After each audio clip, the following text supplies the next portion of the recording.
Corona के तेजी से बढ़ते मामलों के बीच आज से 60 साल से जायद उम्र के शहरियों को वैक्सीन के एहतियाती डोज देने का सिलसिला शुरू हो गया है।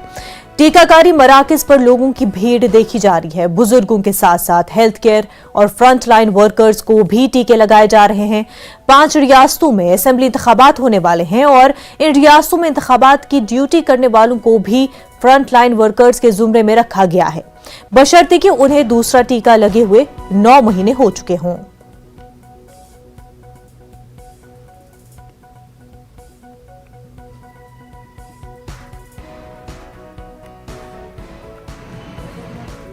हम लोग तो सोचे थे कि जल्दी जाएंगे तो झंझट में नहीं पड़ेंगे, लेकिन यहाँ तो बड़ा स्मूथली चल रहा है, सब कुछ बिना दिक्कत के हो गया। हम तो अपनी वाइफ के भी साथ आए हैं और मेरा कंपाउंडर भी, वो भी आया, खुद डॉक्टर हैं। कुछ दिक्कत तो नहीं है, सभी को लेना चाहिए। जानकार बनिए और नेबरहुड का एडवाइस मत मानिए। सबसे बड़ा मिसगाइड करने वाले लोग होते हैं, उनका मत मानिए। जो आपके नज़दीक है वही आपको मिसगाइड कर देंगे, क्योंकि वो तो डॉक्टर है नहीं। और डॉक्टर भी ऐसे हैं जो कि डॉक्टर है नहीं लेकिन डॉक्टरी करते हैं, उनका भी एडवाइस मत मानिए। सही जगह से एडवाइस लीजिए। हाँ, बहुत खुशी की बात है बेटा। हम लोग तो बहुत खुश हैं कि अब हम लोग को पड़ गया तो भगवान है। See, the booster dose is being given to people who have taken the first and second dose. One. Number two is this is for 60 plus population. One. Number two is it is for healthcare workers. Number three, it is for frontline workers, which includes the civic bodies and the police. So this exercise is being taken up in special camps. It is being taken up in all the hospitals, in the primary health centers, etc. And this will continue for a period of time. People can avail of it at any point of time. Not.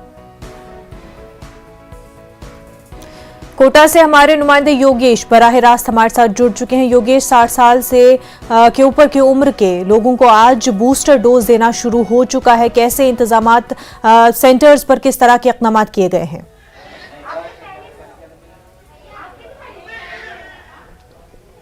बिल्कुल मुर्तजा, आज जो 60 साल से ऊपर के जो लोग हैं उनको वैक्सीनेट किया जा रहा है, बूस्टर डोज लगाई जा रही है। तस्वीरें हम आपको दिखाते हैं कि जो 60 साल से ज़्यादा के जो लोग हैं वो यहाँ पर पहुँच रहे हैं और लगाने के लिए पहुँच रहे हैं। आप 60 साल से ऊपर हैं, बूस्टर डोज लगवाने के लिए आए हैं? अरे भैया, बूस्टर नहीं, मैं तो पहली डोज लगवाना है।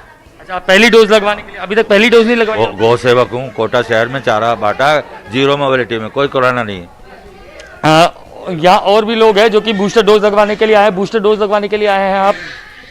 कितनी ज़रूरी है आप लोगों के लिए बूस्टर डोज?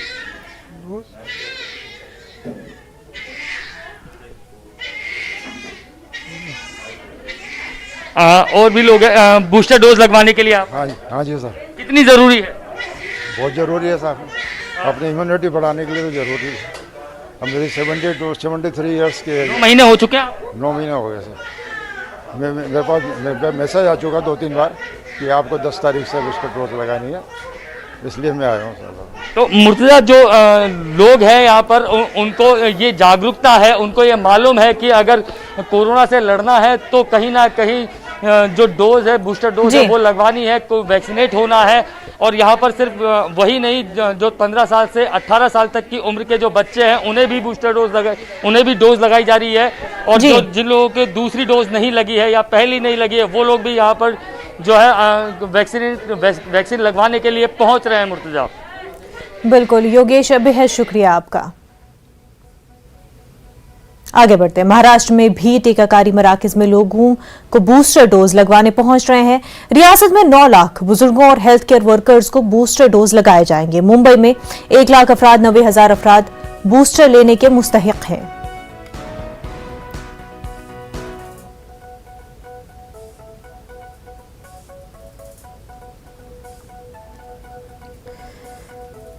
वहीं मुल्क भर में आज से बूस्टर डोज लगाने का आगाज हो गया है। 60 साल से जायद उम्र के अफराद, हेल्थ केयर और फ्रंटलाइन वर्कर्स को चेन्नई में बूस्टर लगाया जा रहा है।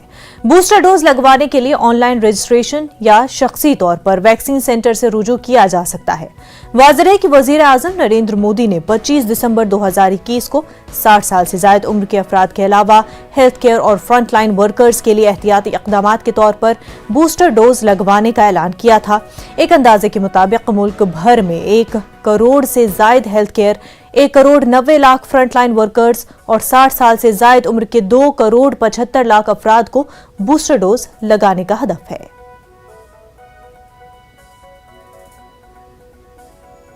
सीएम योगी ने कहा कि हुकूमत अपना काम बखूबी कर रही है। कोरोना की तीसरी लहर आ चुकी है, इसलिए लोगों को एहतियात बरतना होगा।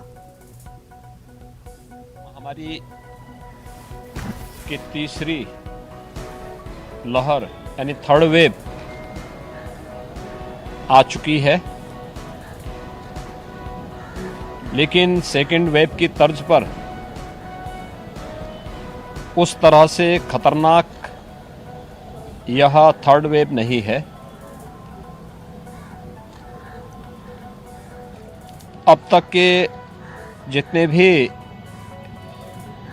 कोविड पॉजिटिव के केसेस उत्तर प्रदेश में अब तक आए हैं, हमारे पास इस समय 33,900 एक्टिव केस उत्तर प्रदेश में हैं। आज सुबह तक के ये 33,900 में से 99% मामले ऐसे हैं जिसमें ज़्यादातर असिम्प्टोमेटिक हैं, यानी कोई लक्षण दिखाई नहीं दे रहा है। पार्टी पीसीआर की जांच कराने के बाद उसमें ये मामले देखने को मिले हैं और घर में ही उनका उपचार हो रहा है। हर जनपद में हमारे ICCC integrated Covid control centre हमारे कार्य कर रहे हैं और ICCC के माध्यम से हर कोविड पॉजिटिव के साथ संवाद बना करके उसे मेडिसिन किट उपलब्ध करवाना, उन्हें दवा आदि उपलब्ध करवाना और आवश्यक जो भी शासन की सुविधाएं ये उपलब्ध कराई जा रही हैं और सबका सफलतापूर्वक घर में उपचार हो रहा है। मुल्क में कोरोना की बिगड़ती हुई सूरत हाल के पेश नजर मरकजी वजीर सेहत मनसुख मंडाविया आज तमाम रियासतों के वज़राए सेहत के साथ मीटिंग करने वाले हैं। मीटिंग के दौरान वजीर सेहत तमाम रियासतों को कोविड प्रोटोकॉल पर अमल करने, आरजी अस्पतालों का बंदोबस्त करने और अस्पतालों में ऑक्सीजन के लिए मुनासिब इंतजाम करने के लिए हिदायत जारी कर सकते हैं। मुल्क में कोरोना और नए वेरिएंट ओमाइक्रॉन के केसेस में रोज बरोज इजाफा हो रहा है। महकमे सेहत के आदाद-ओ-शुमार के मुताबिक आज 1,79,000 से ज्यादा नए मामले दर्ज किए गए हैं। महाराष्ट्र में 44,388 नए कोरोना के मामले दर्ज किए गए हैं। मगरिबी बंगाल में 24,000 से ज्यादा कोरोना के नए मामलों की निशानदही हुई है। तमिलनाडु में 12,000 से ज्यादा केसेस सामने आए हैं। वहीं केरल में 6,000 से ज्यादा कोरोना के नए मामले सामने आए हैं। कोरोना से हिफाजत के लिए एहतियाती इक़दाम इख्तियार करने की हुकूमत की जानिब से लगातार अपील की जा रही है।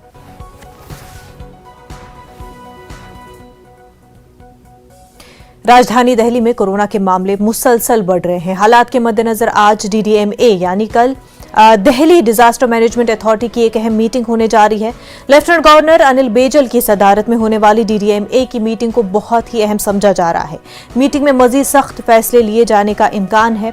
वहीं दिल्ली में महकमे सेहत की तरफ से जारी करदा रिपोर्ट के मुताबिक दिल्ली में गुज़िश्ता 24 घंटों के दौरान 22,000 से ज्यादा नए कोरोना केसेस सामने आए हैं, जिसके बाद दिल्ली में कोरोना से मुतासर अफराद की कुल तादाद 15,49,000 से ज्यादा हो गई है।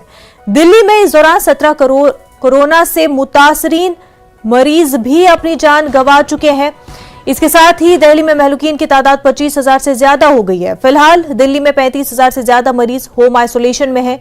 लोगों से कोरोना गाइडलाइन पर अमल करने की अपील की गई है।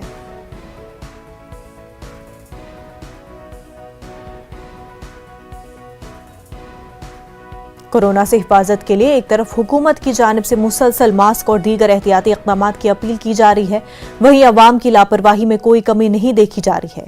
एक रोज कबल दिल्ली के वज़ीर आला अरविंद केजरीवाल ने प्रेस कॉन्फ्रेंस करके मास्क का इस्तेमाल करने की अवाम से अपील की, लेकिन दिल्ली के गाजीपुर सब्जी मार्केट में अवाम को बगैर मास्क के देखा गया।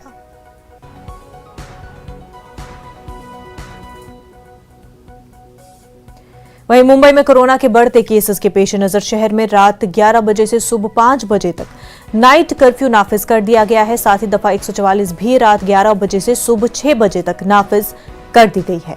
मुंबई के वेस्टर्न एक्सप्रेस हाईवे पर रात मुंबई पुलिस ने नाकाबंदी करके राहगीर से पूछगछ की कि इतनी रात कहां जा रहे हैं। अगर कोई गैर जरूरी तौर पर घूम रहा है तो ऐसे लोगों के खिलाफ भी कार्रवाई की जा रही है। मुंबई में कोरोना मुतासरीन की तादाद 20,000 के करीब पहुंच चुकी है। कोरोना के बढ़ते हुए प्रादुर्भाव को देखा जाए तो पूरे महाराष्ट्र में ये लॉकडाउन का बढ़ाया गया है और उसमें सख्त अमलजारी करने के लिए हमारे माननीय पुलिस उपायुक्त परिमंडल 10 इन्होंने डीसीपी साहब ने हमको आदेश दिया। उस आदेश के हिसाब से अंधेरी पुलिस स्टेशन के अंतर्गत यहाँ गुंदौली में नाकाबंदी लगाई गई है। इस नाकाबंदी में जो लोग बिना इजाजत या जरूरत न होते हुए यहाँ वहाँ घूमते उनके ऊपर कार्रवाई करने की हमने तरजीह रखी है। तेलंगाना और आंध्र प्रदेश में भी कोरोना के केसेस में लगातार इजाफा हो रहा है। तेलंगाना महकमे सेहत के मुताबिक कोरोना के 1673 नए मामले दर्ज किए गए, जबकि एक मरीज की मौत हुई है। गुज़िश्ता 24 घंटों में तेलंगाना में 330 कोरोना मरीज सेहतियाब हुए हैं। रियासत भर में 13,522 अफराद जेर इलाज हैं। वहीं आंध्र प्रदेश में 1257 अफराद का कोरोना पॉजिटिव टेस्ट पाया गया। रियासत आंध्र प्रदेश में गुज़िश्ता 24 घंटों में 140 अफराद सेहतियाब भी हुए हैं। एपी के जिला चित्तौड़ में सबसे ज्यादा 254 मुस्बत केसेस पाए गए।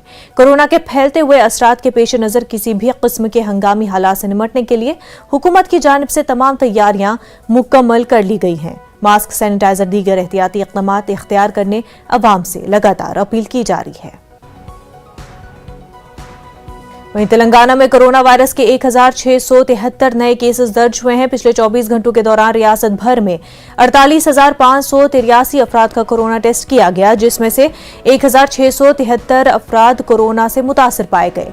महकमे सेहत की रिपोर्ट के मुताबिक कल कुल कोरोना से एक मरीज की मौत हो चुकी है। ग्रेटर हैदराबाद के हदूद में सबसे ज्यादा 1,165 नए केसेस दर्ज हुए हैं। मिर्चल मलकाजगिरी में 149, रंगारेड्डी में 123 केसेस दर्ज हुए हैं।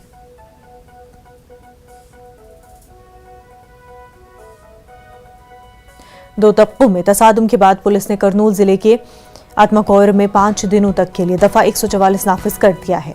मस्जिद की तामीर के मामले पर 2 फिरकों में तसादुम हुआ।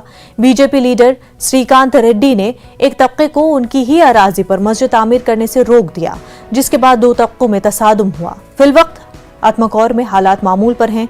एसपी सुधीर कुमार रेड्डी ने इजाफी पुलिस दस्तों को तैनात कर दिया है।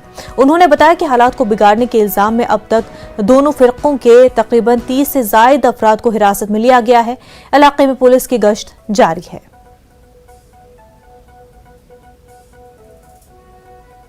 एक छोटा सा ब्रेक लेंगे, जल्द होंगे हाजिर।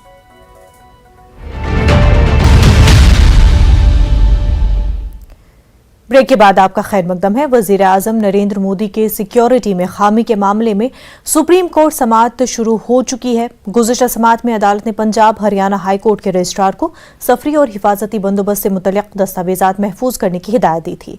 अदालत ने इस काम में Punjab police, special protection group और दीगर मुतल्लिक एजेंसियों को रजिस्ट्रार जनरल का ताउन करने की भी हिदायत दी थी। इसके साथ साथ अदालत ने मरकज और रियासती हुकूमत के जरिए इस मामले के लिए तश्कील करदा जांच कमेटियों से तफ्तीश का दायरा वसी न करने को भी कहा था। ख्याल रहे कि सेंट्रल सीनियर वकील मनिंदर सिंह ने इस मामले में सुप्रीम कोर्ट से रुजू किया था और जांच का मुतालबा किया था। सीनियर वकील मनिंदर सिंह के मुताबिक वजीर आजम की सिक्योरिटी में चूक का मामला सिर्फ नज़्म ज़ब्त से नहीं बल्कि एसपीजी एक्ट से भी जुड़ा है, जिसमें लापरवाही नहीं बरती जा सकती।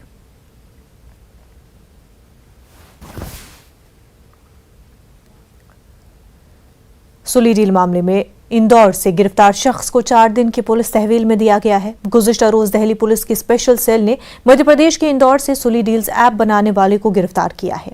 इस मामले में 26 साला ओमकारेश्वर ठाकुर की गिरफ्तारी पर पुलिस ने कहा कि सुली डील्स ऐप केस में ये पहली गिरफ्तारी है। पुलिस के मुताबिक मुलजिम ओमकारेश्वर ठाकुर ने इंदौर से BCA किया है। पूछगछ के दौरान मुलजिम ने सुली डील ऐप बनाने का एतराफ किया है।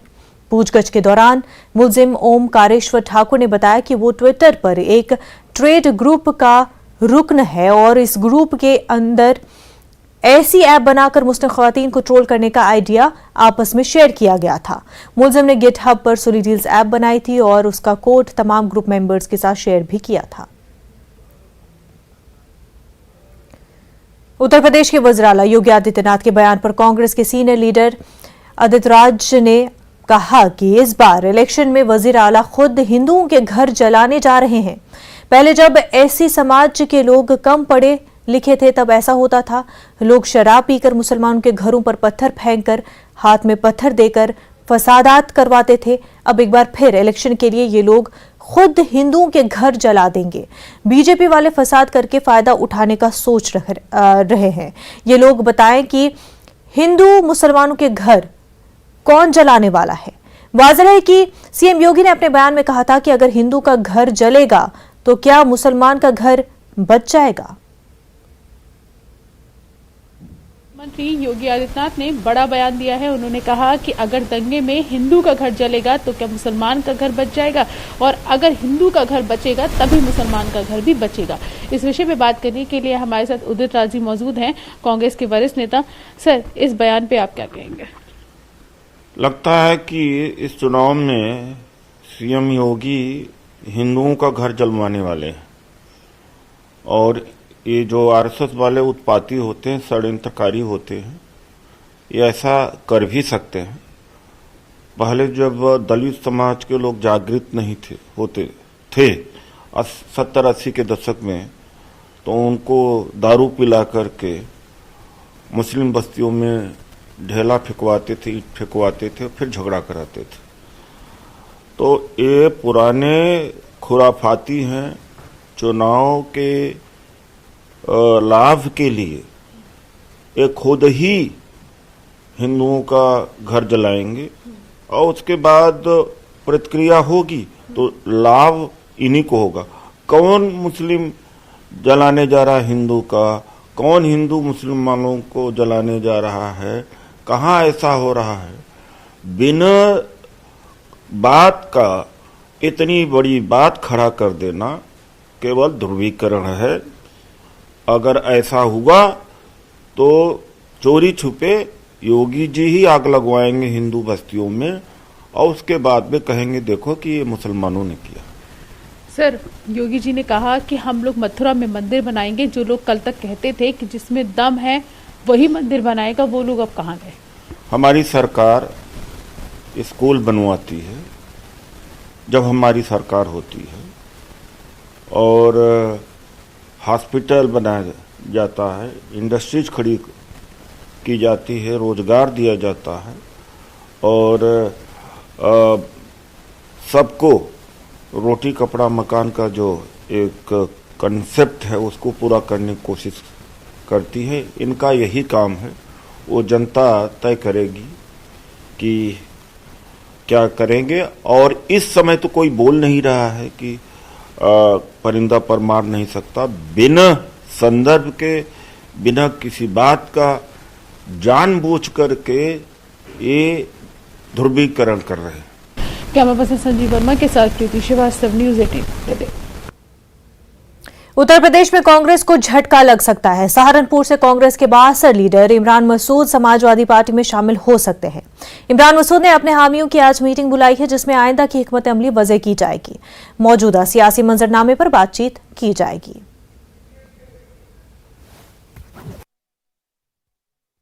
उत्तर प्रदेश में चुनाव की घोषणा हो चुकी है। सहारनपुर में दूसरे चरण में चुनाव होंगे, यानी 14 फरवरी को। हमारे साथ में पश्चिमी उत्तर प्रदेश के गद्दावर नेता इमरान मसूद हैं। उनसे जानते हैं अब वो कौन सी पार्टी के झंडे तले चुनाव लड़ेंगे। इमरान जी, आपका न्यूज़ 18 में स्वागत है। धन्यवाद साहब।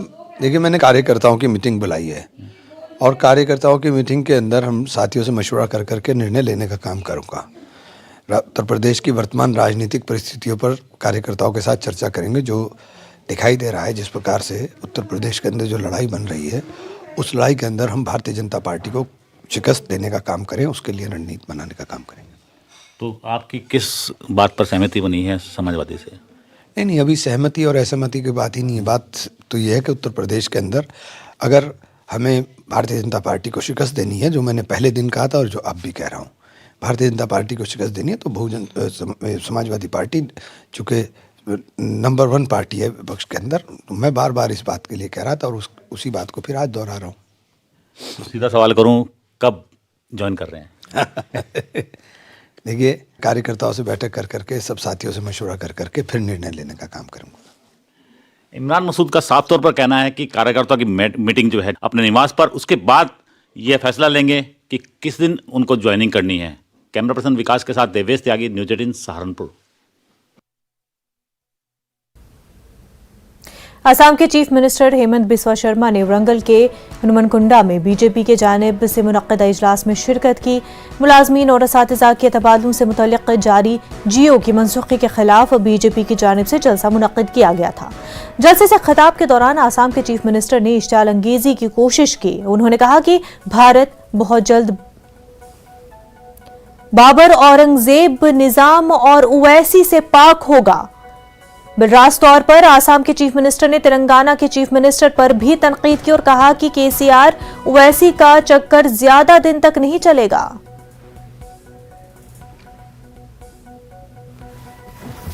बहनों, अभी हम लोग को शपथ लेना है, एक नया भारत का हम लोग को निर्माण करना है, जो भारत में कोई उवैसी का जगह नहीं है, जो भारत में औरंगजेब का जगह नहीं होगा, जो भारत में बाबर का जगह नहीं होगा, जो भारत में कोई निजाम का हिस्ट्री लोग नहीं पढ़ेगा।